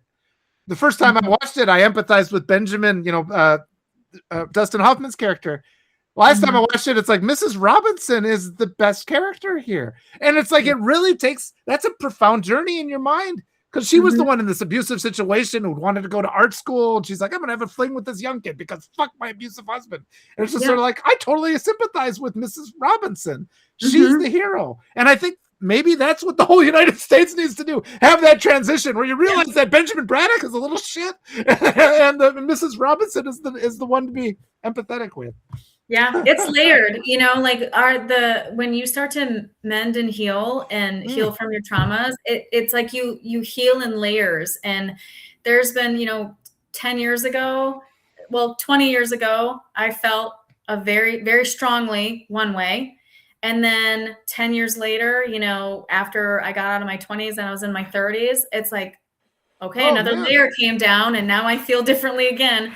And then I turned 40, and it's like, watch the fuck out. Now I don't give a shit. Now I'm saying every quiet part out loud. I'm still empathetic to the things that I feel I should be empathetic about, but I don't ignore red flags anymore. Now, anytime somebody says something, I'm like, don't say that. I wouldn't say that. Why the fuck are you saying that? Why are you doing that? And I call it out immediately now, because I think, again, something happens to women when they hit 40. I mean, it's been the last couple. I wrote an article about that not too long ago. Said they'll never give you your chance to speak. It'll never be your time to speak. And it's like at some point, it's like, how much do I have to do? It's like, yeah, when you're 10, your day will come. Well, I'm 51 now, and it's like, fuck it, I'm taking it. I've waited, and just that putting it upon us all the time, like, well, you haven't done enough, or you are this, or how dare you? And it's like, it's like I'm a father now, and it's like that really was a big one for me. Where I'm just like, I am not going to allow people to abuse my kids the way I was abused. That's flat out it. And then when people are like, well, you weren't abused, it's like, and it's like, when it was me, then I could be susceptible to that. It's like, maybe I am being too hard on it. But when it was my kids, it's like, hell fucking no, you are not doing this behavior to my kids. And it's like, I'll sit there and put up with it and take the pressure and think that I'm being somehow noble by enduring abuse, but I'm not going to allow you to hurt my kids. I'm not going to allow it. And yeah. We give them language, like I have 3 children from a previous marriage. They're all adults now. I have 5 stepchildren now that are, they're still young. The youngest is 9. And then I have a 11-year-old and a 14-year-old, a 17-year-old, and a 21-year-old. I have language for them. So they're being raised completely different from when I raised my 3 adult children.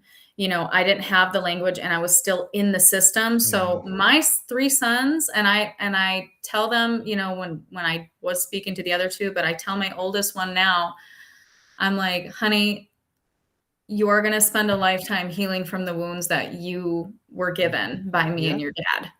And I was like, whatever I can do to help you through those wounds, I will help you, because I recognize my part in it. I wasn't a perfect mom. I had all kinds of faults, but one thing was for sure is I always supported their relationship with their dad, because I knew that children need their mom and they need their dad. They're a part of them, and they could abuse them and use them, but children are still going to be like, I love them. I still love my parents, even though my parents are awful in my eyes. I still love them. And, the day that they die, because they're both still alive, the day that they die, I'm going to have feelings. I'm not a monster. I still love my parents. But I always thought if I nurtured that relationship, because that's what my parents didn't do that. My mom talked shit about my dad talked shit about my mom. And I grew up thinking my parents were just like awful human beings because of them. And the way that they treated, and they used me and my brothers as pawns, back and forth. I didn't want to be like that. So I was just like, I'm going to break the cycle. And that's how I thought I was breaking the cycle, was nurturing that relationship and saying, hey, that is your dad. And, your dad doesn't make the best decisions all the time, but I know one thing's for certain, he does love you. And there's something there. And, I realize now that it didn't make a difference, because, it is what it is, but I didn't know what to do. So I was just trying to do the opposite of what I learned. And, but now we know. Now there's no excuse. Like now women across the country, like we know what this patriarchy looks like from the inside out. There are loads and loads of women who have, just like me, that have left the patriarchy, that recognize the abuse in it and how it harms children and how it harms people long term. Like I'm never going to, I honestly feel that I'm going to have these wounds with me my whole life. I just don't think that they're ever going to go away. The scars are always going to be there. I'm always going to have reminders. I'm always going to have triggers. There's still memories that, I didn't realize were memories. And all of a sudden I'll be cooking in the kitchen and I can meditate a little bit when I cook in the kitchen, but I'll be like cooking in the kitchen and all of a sudden I'll be like, and I'll have this memory come back and I'm like, holy fuck. And it's like, this happens all the time. The more you heal, the more the memories come back. And they come back at the most random times. So, I always just tell my kids, like, whatever I can do to help you, this is what parenting is. And it's not, you're not here to heal my wounds. I'm here to help heal your wounds. Yeah. It's so hard too, how when you're going through developmental stage, how vulnerable you are to false mentors. And especially, and I think about that a lot too. It's like people, and this is why I always say the white supremacy movement, they always target little kids, Yep. they always target It's children on because, purpose. yeah, because an Mhm. adult would be like, get out of here with that bullshit. But a little kid is Yep. like, when they say you're being disrespectful, and that gets me mad because it's always these conservatives, you're being very rude. And it's like, you'll have your time to speak, and I agree with your message, but not your way of saying it. There's like, we could write a whole book, all their bullshit that they say, all that rhetoric. And you get to this point where it's just like, up, you just said the word. You just said one of those words that made me realize that you're a false actor. The entire Mhm. conservative party is that way. But like what you're saying too, it's like, because you've had to go through those stages. Because I know when I was in my 20s, it was really it was so hard because I wasn't confident. You're not confident in Yeah. yourself, especially because they've done so much to make you feel like you're worthless. Oh, And then yeah. you're just like, okay, I'm seeing some evidence because I was used to date, women who would be interested in me. It wasn't me pursuing people. It was Mhm. like, because I never. It's like, okay, well, she's interested. Well, good, And then I had the fortune of going out with some women that were quite a bit older than me, which was a good thing for me too, because it's just sort of like, all right, you teach me how to be kind to a woman who has more power than me, which is really good to learn, as a person Yeah. growing up. But it's just, yeah, those moments. I think about my own kids. I think my kids are kind of. I hope they've developed some armor because I've always treated them like people, and I Mhm. think we are very vulnerable if you've gone through that period of non-personhood where you're terrified of having it be revoked again. So I look at the way my kids face the world, it's because I'm not so worried.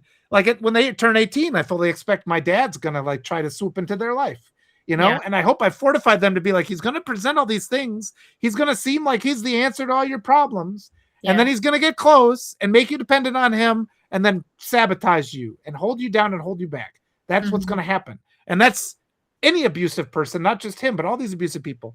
And I hope that because they didn't go through a period of non-personhood where they were forced to be vulnerable. I mean, if you never teach anybody in the world mathematics, then you're like a wizard, right? You Mhm. actually have like magical powers. And so like the whole conservative ideology is rather than lift everybody up, they want to hold everybody down. So like there's these towers of people that have all the knowledge and the power, and they can Mhm. be looked upon as if they're gods when really all they are is oppressors. And I think once we get to the point where we understand that, then we'll start making some progress. Yeah. I often wonder because I recorded some of my marriage counseling sessions towards the end of my Oh marriage boy. before I left. I just recorded them. Nobody knew I recorded them. I just wanted them for my Huh? own, Yeah, interesting. whatever. But I recorded them, which, ladies, if you're in a abusive relationship, record Oh, everything. yeah. Just record everything. I'm just going to The say that. But facts. Yeah. I recorded a couple of our marriage counseling sessions where I always wondered what the therapist thought when she was Ugh. listening to him because they stay so neutral sometimes. And They sometimes it's shouldn't. like Yeah. women just need therapists to pick a fucking side. Yeah. Like what's right, what's wrong, what's harmful, what's not harmful. And our therapist just didn't do that. She just sat there and was like, yeah, well, how does that make you feel? And it's like she was mediating us working it out, but we weren't working it out. We were there because we couldn't work it out, and it was going nowhere. But one thing that when I re-listened to them, my ex-husband used to say, she's a very loving mother. She's just not a good mother. She doesn't know how to discipline. She doesn't know how to do this. She doesn't know how to do that. And he would list every single thing that he thought I was insufficient in. But I was like, what the fuck is he talking about? I discipline my kids all the time. I just don't do it his way. Like I don't spank. I don't, you Oh know, yeah. call them pieces of shit and tell them they're going to go to jail. Like that's what he does. I don't rule by fear, Yeah. but I would discipline. But he had me thinking that I was, I'm a loving mom, but I'm not a very good mom. And I actually had that internal dialogue at one Oh point boy. where I'm like, well, I'm a loving mom, but I'm not a very good mom, Oh man. Yeah. and then, but through my healing, I realized I was a good mom. I did Yeah. all those things. I just didn't do it the way that he did it. I didn't rule by fear. I didn't want my kids afraid of me. I didn't want Yes. to be that person in their lives. That's that non-personhood thing that is so fundamental in the United States, and it's like I got it when I was teaching too, because I would do the same thing when I was teaching. It's like, we're in this together, we're all equals, we're all good people, we're learning together. And the other teachers would get so mad at me because like, you're going to ruin it, the discipline we've established. And now they're going to just run wild and they're just going to run all over you. And when they get into my classroom, it's going to be a problem because of what you allowed. And it's just like they've convinced themselves that they're doing something. It's the spare the rod and spoil the child thing. And that's just bullshit. And I had so many people when I was all through the process of raising my kids. Well, this is going to happen because these mistakes you're making. I was like, get the fuck out. I do not want to hear. I see that your relationship. I've seen your kids. I don't want my kids to turn out like your kids. Then they get all mad. Well, how dare you? It's like, well, fuck. Yeah. And again, all the discovery that disproves their narrative, they just get all hostile if you bring it out. And that's why it's so important to have these conversations. We're just speaking the actual facts. And I mean, it goes back to the election when Kamala came this close to provoking the narcissistic collapse, but then by virtue of decorum, she just withdrew. She didn't do that final stab that would have made him just completely melt down. She did a great job. She did the best of any politician who has managed him, but she still had people telling her lies who like told her that she had to maintain a sense of decorum when you could have just done the knockout blow. And this is what America, we need this knockout blow. But I love what you were saying too, like going through and re-looking at those things now that you've increased your awareness, you're reading through these things, and then it's like, well, this is a whole different conversation. Yeah. And and that's just one thing that I've never posted those things. I've never shown anybody those things. I don't even think I've shown my husband those things, but I just, I needed them for my own understanding. I needed them to change the inner dialogue. Now that I've gotten to a certain point in healing, I needed to reflect and be like, what's some bullshit? That was, and there was even a point where, he would use things like, my ex-husband used to smoke weed a lot. And I didn't really do it too much just because whatever, I was momming a lot and I didn't want to be out of my mind when I was momming. But when the kids would go to sleep, I would partake with him. And it was not a big deal. And in our counseling session or our therapy session, he had to bring it up. Well, Amber she smokes weed. And I went, so do you. I only do it because you do it. Like it was just the way he was twisting everything and the way that he would say, well, Amber smokes weed and, she does like to drink. What was the response? What was his response? What was his response when you called him out and said, you do too? Oh, not as much. Like, well, Amber, and I just kind of like, I see what you're doing here. And I see how you're twisting everything, where he would, smoke weed and get in the car and drive, or he would drink at a wedding or a party and then drive, or he would do all these things that were just super unsafe, where I was just like, I was at home, kids were in bed. There was nothing that I felt like I was being responsible. But, it's just the way that he would twist those narratives. And I feel like that is another red flag that women need to watch out for in the patriarchy, and men too. There are women that really uphold that proximity to whiteness and that white supremacy bullshit. And they will take an empathetic man like yourself, Walter, and they will twist you all up. But it's like understanding and knowing these things is, I think, what helps us stay out of the system and kind of just keep the pressure on, keep pointing at it, keep, don't let them use different words for it either. This originalism, what the hell is it? It is white supremacy. Originalism is white supremacy. Or underage women and things like that. It's like, that's a child. They're girls. They're children. There's no such thing as an underage woman. I want to say too, like having these conversations openly, because the abusers, they don't want discovery. They don't want going through the facts. It's like, let's just go through the facts. Let's actually see what the actual data says. They don't want that. And they act like we should never talk about these. These are our family secrets. You shouldn't be airing our family laundry. But every chance that they get, they are going around behind your back and they're whispering, and I used to just call them like the whisper society, because there's always like in these little rural towns where I grew up, there'd always be these little groups of men. They just consolidate. What are they talking about over there? They're deciding which kids. And it's like, that was my experience growing up too. Like every time and time again, growing up, it's like, you're just desperate to have friends. And then you're just like, oh, we're finally having a nice little time with somebody. And it's like, oh, this seems good. And then you make plans to meet them the next day or like on the playground. And then the next day they don't want to talk to you. And you're just left like, why? And it's because they wouldn't talk to somebody who's like, well, this person is outside of our group. You know, usually it's the Catholic school kids that would just like, I grew up Catholic, be friends. So I know that very well. Oh, he's not a member of our church, so he has to be shunned and excluded as like an unthing, like a non-person. And it's just that stuff, all that stuff. What was I going to say? All of a sudden, yeah, but just like the sending the flying monkeys at you then because they're hiding in secret. So like our discovery, bringing things out into the open, that's the way to dismantle it.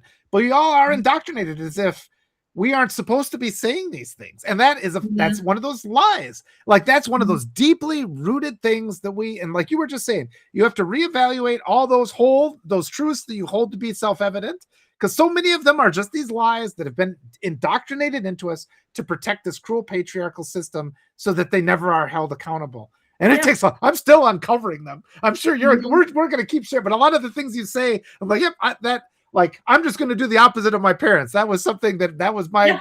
You got to start somewhere. You know, when you're traumatized, you got to start somewhere. When you have that feeling where, you know, this isn't right, but you have no direction, you have no good mentorship, you have no idea where to start. You got to start somewhere. So the natural thing to do is to just start doing the opposite of what. Yeah. Even worse. It's even worse than not good mentorship. They're deliberately sabotaging you. And I had that moment with my dad where we were playing some dumb game and he was just not abiding by the rules. And I realized it's like, he is deliberately, not only is he cheating, he's deliberately trying to work to undermine me. And then it's like, oh, look at all the rest of my life, you know, like, telling me not to go to school and telling me all these other things. Like, all of this, it's supposed to be like, father. And then, that's a bunch against the backdrop of people who sit there and say, well, he's your father, you have to respect your father. And then he's deliberately saying things that are going to ruin my life. Wow. Show me the law that says I have to. Well, I would say it's like, even when your father's abusive, well, you can't say that about your dad. And it's just sort of like, well, I guess, can, and I will. but then, I'm just like, I have to leave this country. I have to go somewhere else. I know. But I blew up we had a whole family chat where there was like, I don't know, 20 to 30 of us. This is when back in my Facebook days, it was like, I don't know. I haven't been on Facebook now for years, but back in my Facebook days, we had this whole family chat where it was, my aunts and a couple of uncles, bunch of my cousins, all this stuff. And me being the black sheep, and everybody thought I was crazy anyway, because, that's the smear campaign that I left, she's crazy. She's probably doing drugs. She's probably selling her body. Like all these crazy, I'm an early education director in Texas. What the fuck? Like I would just, it just blew my mind, but I just let him believe it. Cause I'm like, whatever, I don't give a shit. I don't respect you people anyway. Yeah. But I was part of this chat and I had a conversation with my youngest son. It was one of the last conversations that we had before my youngest son decided, I was just not worth his time anymore. And he didn't want to talk anymore. And I was tired of his disrespect as well. I was just kind of like, I'm like, Cade, this is something where like, I'm trying to have a respectful conversation with you. And all you want to do is argue and fight and blame. And I was like, can we please try to put that aside and really just talk about the truth of what we're going through as a mother and a son right now. And he just didn't want anything to do with it. He was a teenager. He was like 16 years old when we had this conversation. He didn't want to have that conversation. He just said, I'm done. I don't want to talk to you anymore. Hung up on me. That was it. I haven't spoken to him since. Yeah. So I got pissed because he told me, he's like, everybody in the family hates you. Nobody loves you, Mom. Everybody thinks that you're crazy. Everybody told me the truth. They told me the truth about you. Your own mother doesn't even love you. She doesn't even like you. She thinks that you're crazy, and he said all these horrible things to me. So I, the crazy person got in the group chat, and I laid it out, and I was like, and this person gossips about this person, and nobody ever, like not a single person reached out to me when I was going through the worst moment of my life. And how dare you spin a narrative that I'm this and I'm that, and I'm this. And I did kind of go a little crazy in that group chat. And I laid it out for him. And I called every single one. I said, and we've got an uncle. And I was like, and John's a goddamn sex offender, and we've kept it a secret from everybody. Does everybody know, or am I just the only one that didn't know? Like I laid out dirty laundry. And I got a couple of responses, some people just saying, I didn't know that's how you felt. I didn't know that you were going through that, blah, blah, blah. But then I had one cousin who is really close to my mom. I'm actually named after her mom because my aunt died when she was 29 years old, before I was even born. And then my mom named me after her, told me nothing about her. I have no idea who my Aunt Yvonne is. That's where my nickname comes from, Evie.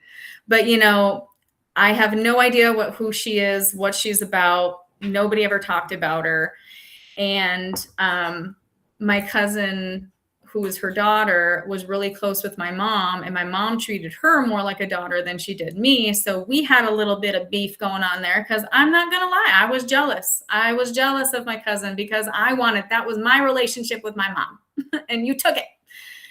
Anyway, that's a whole nother thing. Yeah. But she went on and just defended my mom, told me what a horrible person I was. Oh boy. Defended my mother, and you have no idea what your mother went through. And I'm like, you're goddamn right I didn't know what my mom went through. My mom didn't talk to me about things like that. She talked to you about things like that. She didn't talk to me about what she went through. So you're goddamn right I don't know my mom or what she went through. But going through the things that I went through in my life and feeling the way that I feel, and then recognizes some of those same behaviors in my mother, I'm sure she went through a lot. Yeah. Yeah. So I can be empathetic to that. I just can't be empathetic to the way that she chose to treat me over it, her own daughter. The way, that's just something that, like, my kids, I've got two of my kids that absolutely hate me, but I could never treat them the way that my mom treated me. I still hope and pray that my kids will come back to me, where my mom, the most important thing to her is to just be right and to sweep things under the rug and to have she wants plausible deniability, yet she kind of knows what happened. Mm-hmm. Yeah. Well, and what you said, I think is so clear, because you don't know what happened. It's like, okay, tell me. Let's have the facts out. Let's stop hiding all the facts. And above all, that's what they don't want. You need to have that discovery. Let's walk through it, because it's their responses based on this nebulous assembly of facts. They have determined that the solution is you are the problem somehow, right? Yeah. And it's like, well, let's go through all these facts that you're keeping hidden and see if there's another solution besides me being like the devil himself. And then they get all mad. And it's like, because they know that once you start actually peeling it out, and that's why they don't want it open. That's why they tell us never to talk, don't air your dirty laundry, but they constantly go from room to room to room, dividing people, separating, working people against us, planting the false seeds of their toxic narrative so that it blooms and grows. And it's just really hard, though. I mean, especially when it's the kid, because I don't have an answer. How do you protect kids from false counselors? And I keep going back to that. It's like, our entire media system is false counselors. We have social media that elevates lies. All of our journalists, including many of the ones that people here subscribe to on Substack, who refuse to elevate these wonderful progressive candidates, the ones that we've been talking to. The second interview I did on Friday was just tremendous with Erica and Maylot. If you haven't had a chance to see it, did you watch that one? Wasn't that good? Yeah. I was just sort of like so privileged. And it occurred to me, because it's like, these women are just not taking any shit. They have detoxified from that patriarchal apology kind of mindset.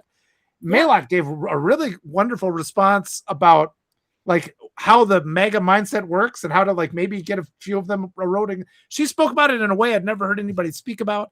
But I was thinking about that all weekend. And it's like, the more we can awaken our whole society, that we can have conversations like that. And to not be so afraid and just not feel like we have to always apologize to conservatives, just hold them accountable. I just got tired of people telling me who I was, you're this, you're that. And I'm like, you don't know anything about me. You don't know who I am as a person. And, and it got to a point where I just got tired of I'm the problem. And I accepted that. I accepted the fact that I knew I was a problem, because I'm always going to be a problem in a dysfunctional system. I'm Yeah. always going to be a problem when people are trying to hide the truth, because I just can't, and if I'm wrong, show me how I'm wrong Yeah. first. Don't just say, well, you're wrong. Why am I wrong? Let's there's got to be some kind of understanding here. Maybe I just don't understand why I'm wrong, and I'm willing to have that conversation. But it's when people are just gaslighting and trying to hide lies left and right. Yeah. One thing that I've always told my stepchildren, right now, because you're right, this society right now is just it's Huh. there's Toxic. just so much fake and so much lying and so much false information and misinformation. But I always just tell them, I'm like, listen, don't be that person that gossips, because those who gossip to you will gossip about you. Yep. Don't be that person. If you have something to say to somebody, you go say it to their face. Yeah. We're not gonna be the era of being a coward is over. If we have something to say, we go say it to their face. Yeah. And we talk about it, and we handle it like mature people. But this whole gossiping behind other people's backs, I was like, you don't even understand the slippery slope you are on when you do. Yeah. Yeah, and part of it too is because they leverage that. Oh, the dad never has time with me. Oh, now he's picking some time with me. It's so he can take me aside and whisper. Oh, now we're gonna have this little secret about how your mother is the devil incarnate. And so they're taking so many different things. You're like longing to be accepted, and the abuse, and the love bombing and this whole structure, and they leverage it. But it's like when I came back after living in Peru for 10 years, and I had all these people that would be like, well, you have to understand these things, but like exactly what you said. You have to understand these things about yourself. I'd be like, look, it's like, you haven't talked to me in a decade. And it's like, why are you so certain that I'm that person? It's like, because I'm rejecting the model, that they'd set for me. And it's just sort of like, and then they're like, yeah, well, you'll never get a girlfriend. It's like, but I have one, and it's like, so, and then it's just, that's when things start to come apart. And it's like when you constantly have to, when you escape their power enough where you can actually achieve some of the things that they say are impossible, or they set these impossible standards for you, and then you meet them, and then the things that are supposed to come to you don't come. And I think that's because you get a lot of people that they're like, all you have to do is this, and then they never achieve it, and then they're kind of stuck in that loop forever because they're just like, they always put it on themselves.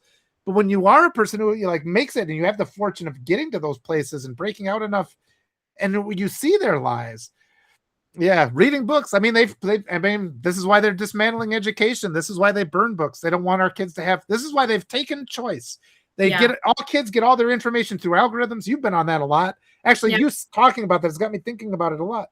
Where it's like kids don't realize they can get a book and it's this different viewpoint. And I mean, this right-wing movement is always dependent on, well, that's archaic language and it's about situations we can't understand, but it also contains like the truth of humanity. And so the more we can allow people to have these examples that aren't controlled by these cruel patriarchs, the more we can get closer. Yeah, no, you're absolutely correct. I mean, and technology has really rewired our kids' brains. It really has. And, and I'm guilty of it too. Like I put my kids in front of a TV when they were little, and every single one have devices in the house right now. It's one of those things where it's like, we accepted it too late, and now we're trying to scale it back, and we're trying to scale it back without harm, I guess. Well, devices, I think it's the social media that's the problem. The algorithm fed information. When a malicious AI is choosing for you the three options, and you've said this before too, the abusers always say it's either option A or option B, and they're both bad, and they both serve the abuser. And it's like, how about option, 86, like something that's just like completely outside their worldview. And it's like, but that's our problem. We allow algorithms to show us shorts, and we just don't do the extra research. They're even making like condensed versions of old films, like because some of the old films take a long time. And it's just, my kids have been, you can use tools. Computers are good things. Like this live is a good thing, but it's like the algorithmically fed information that will suppress this will be suppressed. This conversation between you and me will be suppressed. Our following count is suppressed because the powers that be, they want to use, and that's why they're building all the data centers, so they can absolutely control all the mechanisms of distribution of information so that they can control what people think is possible. Abuse on our education system needs a complete overhaul. I mean, it even goes down to as much as like even just handwriting. I noticed this year they finally brought back cursive handwriting because my 9-year-old has been, practicing, and he writes his name in cursive now, and he can recognize and read some words in cursive. But it's motor complexity. When you write by hand, you're producing a motor sequence every single time. Each letter requires a series of sequenced strokes that's making the connections in your brain. And when kids are just typing, if you've ever I don't know, you're a teacher, have you noticed that it's really difficult sometimes to really read kids' handwriting because those motor skills just weren't developed? There's my my handwriting's awful. Yeah, I can't. Right. But I mean, your handwriting is still legible and it's still consistent. Like I noticed even in my 11-year-old, like his handwriting, it's not consistent. Okay. For one. And it's barely legible sometimes. So I have to sit there and say, okay, well, what does this word say? Well, what does this word say? And okay, well, do you see how this kind of looks like this letter? And, trying to get him to have that consistency, but his brain is not wired with that, with that motor control.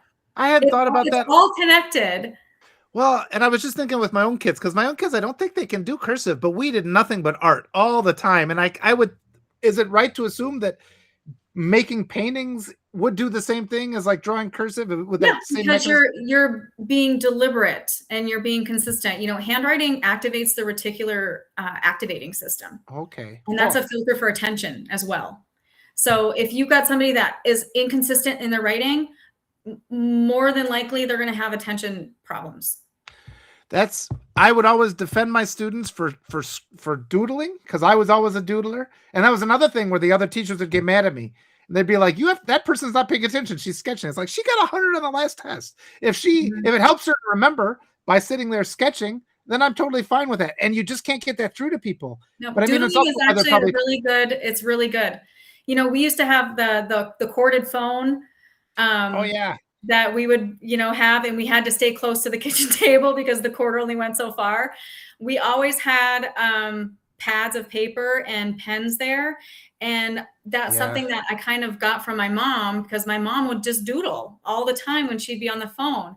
And then I started doodling when I was on the phone. And it's crazy how my mom and I have almost the exact same handwriting. It's just, I'm not going to lie. I have tried to forge her signature when I was a kid. Maybe excused at this time. For chewing gum or something. And I'm like, yeah. But it does. It activates the reticular system in your brain. And it's almost directly coordinated with attention. But when you're just typing and you're not even looking at what your hands are doing when you're typing, that's interesting. That's not activating. That's not creating the wiring that your brain needs for attention. Reading books as opposed to being on like a screen, your brain has already looked at that screen as if it's something to skim and scroll. When you're reading a book, you can't skim and scroll. So it forces your brain to pay attention. And letting kids be bored. It's okay. They're going to fucking hate it. I got my 11-year-old right now. He got electronics taken away because his grades tanked. He got electronics taken away for the rest of the school year. That's no TV. The only TV he gets to watch is with his dad and I. And it's like an hour at night. And he doesn't get to watch it before bed. And he doesn't get his devices anymore. He's got no phone. He's got no DS. He's got no computer. And we did that on purpose because he's getting 45 hours of computer time at school already. Yeah. But it's like, ever since we did that, his grade, he's got A's and B's again. He's back on the honor roll. He can actually pay attention when you're talking to him. At some point I thought he had some kind of an auditory processing disorder, because we would say words and he's just like, is this what you're saying? I'm like, brother, Yeah, are they're you not there. listening to anything I'm saying? Like, are you hearing the words coming out of my mouth? It's like he was getting everything backwards. I almost thought that he had like auditory processing or dyslexia or something going on, but it's just his attention was all over the fucking place. Yeah. Screens have completely wired his brain to a point where his attention was not holding and he wasn't getting it. So we took those screens away, and now we can give him an instruction. He can go do the instruction without asking us 3, 4, 5 times. Is this what you wanted me to do? What did you want me to do? Yeah. And we see that in kids in school right now, even in high school, you're seeing kids that the teacher is giving instruction, plain instruction, even giving them a handout with the instruction. And the kids are just looking at it like, I don't know what the fuck you mean. Yeah. My daughter had to talk about that because they were supposed to do the DNA structure, and it was just like a ladder, then you twist it. She's like, none of the other kids in the class could do this, she said. And she was like, I did it. And then the teacher called us like, only, my daughter's like, it was only this group that did it right. My daughter's like, excuse me, it wasn't the group, it was me. I was the one who did it right. That sounds like my daughter right now too. She's like, I'm the one who earned the A in this group project. I hope they don't get an A. But it's like, it's not the kid's fault. Yeah. And that's one thing that, when I left education, I left because I was burnt out. I was just like, I can't do this. And I couldn't be part of a dying machine because they were killing it. They're deliberately killing it. The dumbing down of America. Conservatives do that. That's what they do. Yeah. And, when I finally left education, I was talking to my husband's aunt, who is also a principal of an elementary school. And I was telling her, I'm just like, it's not the kids. The kids are the same. Yes. It's not the kids. It's the environment. Something changed in the environment. And I know it has something to do with the technology. I just know it does. Yeah. And then lo and behold, that Jared Horvath came out with that study correlating the data from the 1960s up until now, and how in 2010 the learning just plummeted, fell off a cliff. It didn't even just gradually went down. It fell off a cliff because of technology. That was the only factor that was present. That's probably why they've dismantled the Department of Education. They want people not to know about this because this is social control. They have an ignorant population is easy to control. It's been the whole goal for all these years. It fell right into their lap. They've tried to defund it. Teachers are spending more of their time managing student behavior now than being able to teach.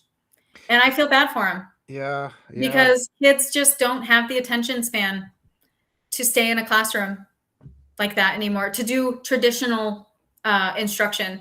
Kids just don't have that capacity to learn that way. We either have to change the way that we're teaching our kids, which we haven't, and that's the biggest problem right now, is if technology is here to stay, we need to adjust the way that we teach. And we cannot manage a classroom with traditional instruction anymore. It's just not going to work. Like we're fighting them, and teachers are spending, what do they have, like 50-minute classes, and they're spending 45 of those minutes managing behaviors. Yeah. I would always have luck just giving them books, and then I would read the book. But it's sort of like, it was just like me reading a book to them, and that would get them, because there would be that shuffling, and then they'd settle down, and it was almost then like a release, like finally, because kids like an adult to read to them. Yeah. I don't know. We need things too that keep their interest. There was that viral guy from the mid 2000s ish where he was just, he got kicked out of class, and he's like, you have to keep the kids interested. And I was like doing this. I'm like, you're right. That child is right. The child is right. Oh yeah. He sees it. But he's like, teachers have to keep the kids interested, and they're just not keeping kids interested anymore. They're putting on a movie, or they're just talking to their class and not involving them in their classrooms, because we're not teaching them the way that they are learning. They're learning through a technological lens now. So either we have to change the way we're teaching and revamp all of it, or we need to pull back technology. And honestly, I really honestly think we need to pull back technology. Yeah. There's no fucking reason why my middle schooler should be doing shit on a laptop. Yeah. You know, high school's different. You know, once you get to high school, sure. Yeah. But my middle schooler should not be on a laptop 4 or 5 hours a day. My elementary student should not be on technology. They should be learning the basics and, you know, refining motor skills, large and fine. You know, the fact that they brought back cursive handwriting in third grade actually kind of gave me a glimmer of hope. I'm like, okay, all right. Yeah. They're starting to see the error of their ways. They're bringing the good shit back. It's so tough that we don't really have a good place to have these kind of discussions, though, too. But yeah, we'll continue. I'm gonna have to get going. I got another thing to prepare for. But oh my goodness, Ava, I kind of kidnapped you all morning, but I really appreciate you taking the time with me. That's okay. Honestly, I was in writer's block anyway, so I was just sitting in the office staring at the wall. Well, you said that you wanted to talk, so I'm like, well, I'm gonna go brush my teeth and put a comb through my hair real quick. So. And yeah, I just did. I wanted to say what a great job you did, and it was interesting because on those interviews, I usually just like, okay, I'm gonna just kind of go based on impulse, but it's like you did all the research into him, and you asked such good, important questions, and it was just like she was so prepared, and I'm just like, and I've often heard that's kind of a different way between like men are off the cuff, and I think it worked good together though, like our different approaches. And I just really appreciate it. So thank you for helping with that. Well, no problem. Anytime. Let me at them. All right. Perfect. Well, that has been so much fun. We'll talk to you again soon. I love these just informal, out of the blue chats. Thanks everybody in the Bye, chat. everybody. Bye-bye.